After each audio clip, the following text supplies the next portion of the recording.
අද මම ඇවිල්ලා ඉන්නේ මෙල්බර්න් මියුසියම් එකට.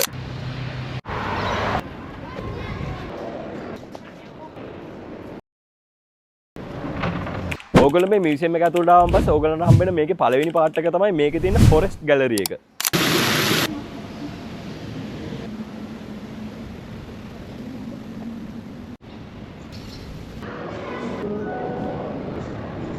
මේ තියෙන්නේ මම මියුසියම් එකේ තියෙන ආසම පාර්ට් එක.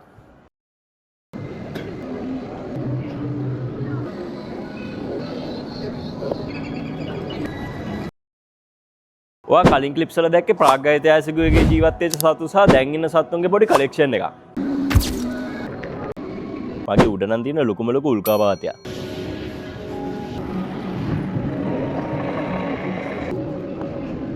මේ මියුසියම් එකේ දැක්ක ලස්සනම දෙයක් තමයි මේගොල්ලෝ මේ මියුසියම් එක ඩිසයින් කරලා තියෙන විදිය.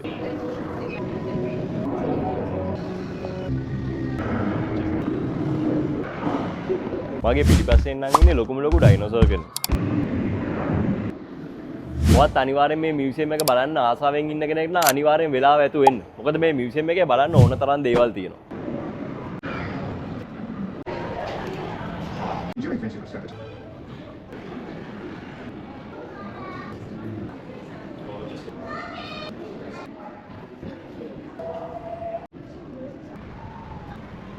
ඉතින් ලංකාවේ මියුසියම් එකකගේ ගොඩක් පරණ දේවල් මෙතන ඕගලන්ට බලන්න බැරි වුණා. ඔයා මේ මියුසියම් එක බලන්න ආවොත් ඔයාට මේක ඇතුලේ වෙනම එක්ස්පීරියන්ස් එකක් ගන්න පුළුවන්. ඉතින් ඒ නිසා ඔයත් මෙල්බර්න් ඉන්න කෙනෙක් නම් මේ chance එක මිස් කරගන්න එපා. අනිවාර්යෙන් මෙතන ඇවිල්ලා බලන්න.